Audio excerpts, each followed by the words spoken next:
Bonjour, Ciel Mon Info, l'émission qui présente l'actualité des chrétiens d'ici et d'ailleurs. Aujourd'hui, nous allons parler du suicide avec Giovanni Catalanato. Bonjour. Bonjour Camille. Alors, vous avez été officier pendant plus de 20 ans à l'Armée du Salut, puis vous avez entrepris une formation de psychologue. Et aujourd'hui, vous êtes là pour nous parler du suicide, d'un thème plutôt tabou dans les milieux chrétiens.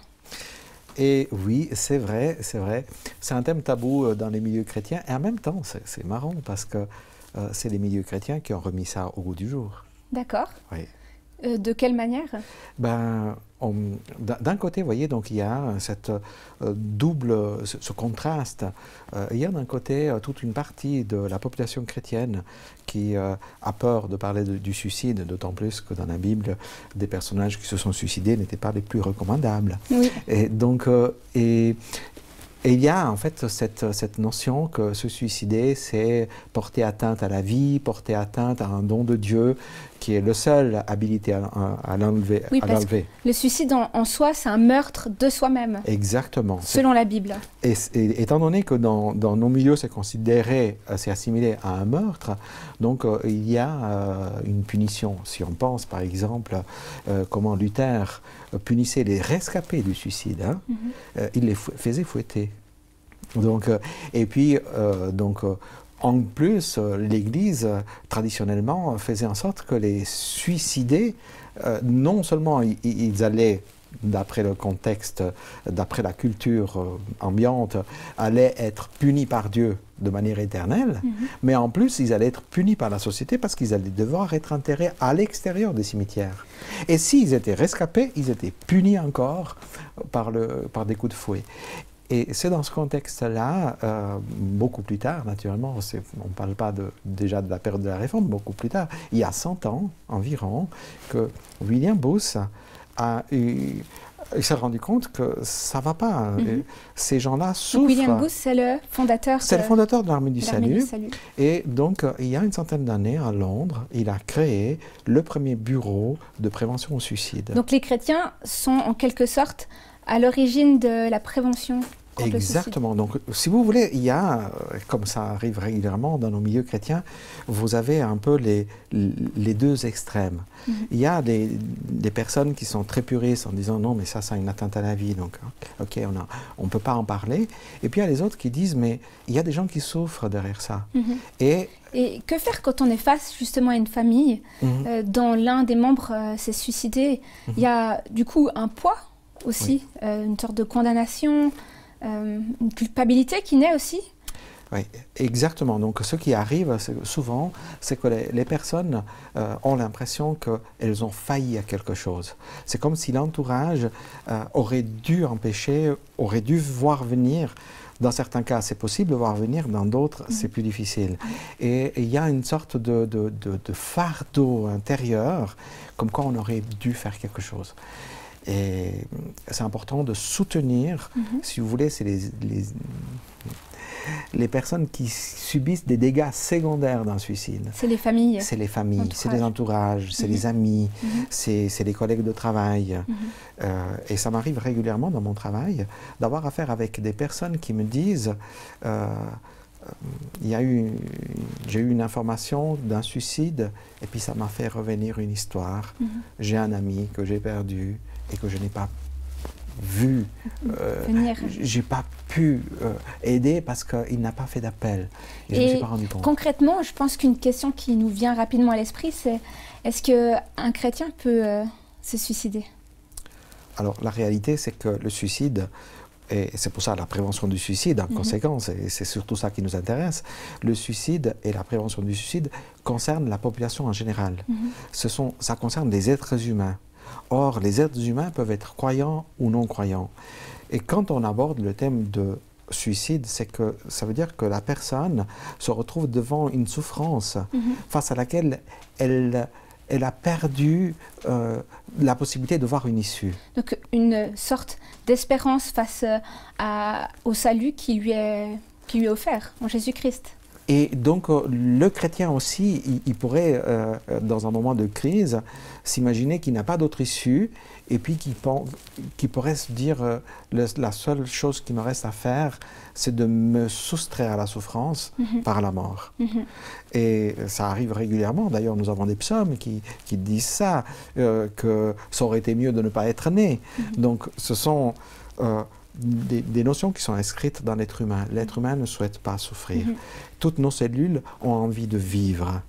Et donc, on peut dire que le suicide n'est pas en soi une éloge de la mort. non, n'est pas un éloge de la mort. Et puis, je dirais qu'il faut enlever une sorte de tabou. On parle d'envie de suicide quand des personnes ont des pensées suicidaires. Or, l'envie de suicide n'existe pas. Ce n'est pas l'envie de suicide, c'est l'envie de vivre mieux, de s'échapper à une souffrance présente. C'est ça l'envie. Et d'ailleurs, le mot « envie », c'est en opposition à la mort, hein, du suicide. L'envie, c'est l'envie de vivre mieux. Et c'est pourquoi, en tant que chrétiens engagés dans la prévention du suicide, nous sommes sensibles à nous mettre en contact avec ce désir de vie, ce désir de trouver quelque chose qui renoue avec la vie, avec la vitalité. Jésus-Christ peut être la solution quand une personne a des pensées suicidaires. Oui, alors, absolument. Dans ma pratique en psychothérapie, dans mon cabinet, j'ai rencontré pas mal de personnes, chrétiennes et non chrétiennes, et souvent, les chrétiens me disent que une des ressources fondamentales pour eux, qu'ils ont aidé à ne pas passer à l'acte suicidaire, c'est le fait de savoir qu'il y a un Dieu qui pourrait avoir encore une réponse à apporter. D'accord. Parfois, et ça c'est important de le dire, parfois la réponse de Dieu ou le regard de Dieu passe par le regard d'un proche, d'un ami, d'un frère en Christ. Donc du coup, je pense que ces amis-là disent juste, et nous sommes tous les porte-paroles de ce Dieu qui veut aider l'autre à renouer avec la vie. Parce que Dieu est le Dieu de la vie, oui, qui cherche finalement la multiplication et non la destruction. Oui. Donc, c'est ce message d'espoir. En tant que psychologue, vous apportez des éléments de foi alors auprès de vos patients? Alors, j'ai la chance de travailler dans un cabinet dans lequel on m'a encouragé à utiliser la foi comme un levier. Et c'est vraiment une chance que j'ai. Et je le fais régulièrement. Je le faisais avant, et quand je travaillais en tant qu'officier de l'armée du salut, je suis toujours officier de l'armée du salut, mais sans poste, comme un peu prêtre ouvrier, si vous voulez. Et donc, du coup, je continue d'être en lien avec ma vocation, celle de soutenir le vivant, et soutenir ce vivant que Dieu a mis dans le cœur de l'homme. Quand on sait que finalement le suicide est redevenu l'une des plus grandes causes de mortalité au sein de la jeunesse, 15 à 29 ans, oui. Comment est-ce que le chrétien peut véritablement amener un changement au niveau de la société face à ça? Oui, c'est la principale source de décès parmi les jeunes. Et je pense qu'une chose que les chrétiens devraient pouvoir refaire, c'est remettre ce thème à l'ordre du jour. Qu'est-ce qui se passe? C'est que quand un sujet est tabou, on le garde à l'intérieur de soi, et si quelqu'un est confronté avec une pensée suicidaire, parce que passe par un moment difficile, et il ne voit pas d'issue à sa difficulté, un jeune, qu'est-ce qu'il va faire?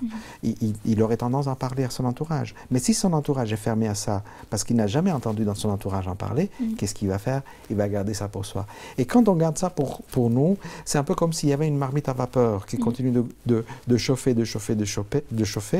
jusqu'à ce que ça explose. Vous, dans cette lutte, dans cette prévention contre le suicide, vous misez sur le 1 à 1. 1 à 1, en parler. Et puis, il y a aussi des choses que, par exemple, en Église, on peut faire de manière collective. Il y a un jour qui est la journée mondiale de prévention du suicide. C'est le 10 septembre.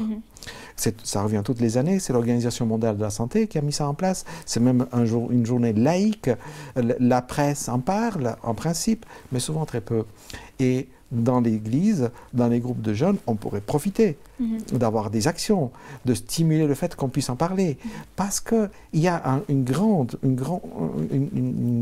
pourcentage de la population à qui arrive d'avoir des idées de suicide sans nécessairement les mettre en acte. Et du coup, si ces personnes pouvaient dire « oui, mais ça m'est arrivé et c'est ça que j'ai utilisé comme stratégie pour m'en sortir, c'est ça que j'ai fait ». Donc, ça donne l'opportunité de, pas de banaliser, mais de rendre les ressources face au suicide disponible au lieu de s'enfermer dans le mutisme face à un problème qu'on a. Parce que vous aviez dit dans une interview, les études démontrent que les moyens les plus efficaces pour lutter contre le suicide sont souvent les plus simples. Exactement. Donc dédramatiser la thématique du suicide. En parler. On croyait un temps que parler du suicide était contagieux. Or, ce n'est pas tout à fait vrai. C'est partiellement vrai, mais ce n'est pas tout à fait vrai.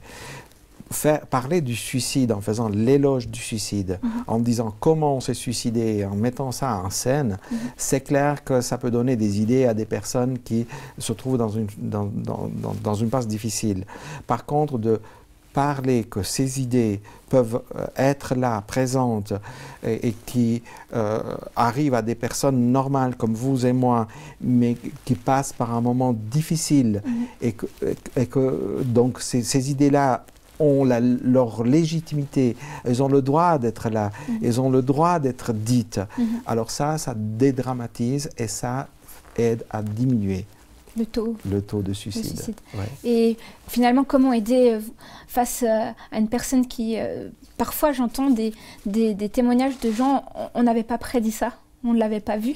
Oui. Donc, est-ce qu'il y a des signes précurseurs? Alors, vous voyez, donc, quand on est dans cette situation, on ne l'a pas vu. Souvent, si on pense par exemple le cercle de l'Église, si dans l'Église c'est considéré comme un péché grave, c'est clair qu'on ne va pas les voir. Qui c'est qui va, en moment de crise comme ça, dire « je vais commettre un péché grave ». Donc, la personne va avoir tendance à se cacher, en espérant qu'en se cachant, ça passe, et puis qu'il trouve une solution. Et s'il ne trouve pas une solution, le danger, c'est que la tension devient trop grande, qu'il y a un passage à l'acte. Du coup, personne ne l'a vu. De notre côté, donc, de se montrer disponible. Si quelqu'un vient me dire « j'ai des pensées de suicide », moi, je ne lui dis pas que je suis étonné. Et je lui dis « ah oui ». Et je pose la question. Oser aborder la question. Comment ça se fait? Qu'est-ce qui se passe? Tu veux m'en dire un peu plus? Est-ce que tu es d'accord qu'on en parle? Et de cette manière-là, la personne voit qu'il n'y a pas de danger à parler d'une pulsion. C'est comme si on disait à quelqu'un, j'ai par moments des colères très fortes. J'ai entendu des mamans dire, des mamans de bébés, quand le nourrisson passait des semaines à crier la nuit et puis qu'elles n'arrivaient pas à dormir, des mamans qui venaient me dire, j'aurais envie de le jeter par la fenêtre, hein, tellement c'est impossible. Mais en même temps, je l'aime. Donc, mais le fait de parler, de pouvoir dire, voyez, donc ça permet d'évacuer une colère qui est légitime, une tristesse qui est légitime. Ne pas offrir un cadre dans l'Église parce que c'est un tabou, ne pas offrir un cadre pour en parler, c'est faire augmenter la tension et donner plus facilement la clé en fait, pour passer à l'acte sans en parler. Donc il y aurait quelques symptômes à discerner? Des paroles, des gestes? Alors, oui, je pense qu'il y en a tout plein et parfois c'est compliqué, donc dans le sens que c'est difficile de généraliser. Et quand on en parle comme ça en quelques minutes, on aurait tendance à généraliser.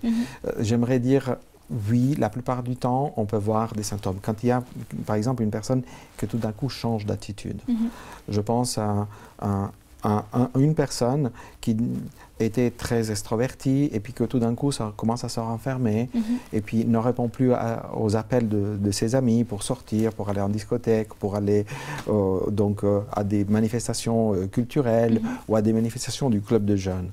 Et alors qu'est-ce qu'il fait? Donc il répond systématiquement non, non, ça m'ennuie, j'ai pas envie, j'ai pas envie, j'ai pas envie. Un ami m'avait dit qu'il avait eu tendance à dire mais il est casse-pied, il me refuse, il a quelque chose contre moi, mais enfin tant pis, je le laisse aller. Et puis, en pré-discussion, il en est arrivé à se poser la question, mais qu'est-ce qui se passe? Pourquoi il y a ce changement? Ce changement est étrange. Alors il a été le questionner et lui dire, attends, est-ce que tu as quelque chose contre moi et que tu refuses les choses qui viennent de moi? Ou il y a quelque chose en toi qui a changé? Parce que je ne te reconnais pas dans ce qui se passe. Oui, finalement, c'est oser aller au cœur des choses et pouvoir amener la liberté à ces personnes. Absolument. Et quand on est libre de parler même d'un thème difficile, on rend la possibilité à l'autre de s'exprimer. Ça ne devient plus tabou. Et un message pour la vie. Et à ce moment-là, donc, on peut chercher la solution ensemble. Je vous remercie beaucoup, Giovanni Catalanato. C'était un plaisir de vous avoir ici. Et j'espère que cette émission vous aura plu. À bientôt.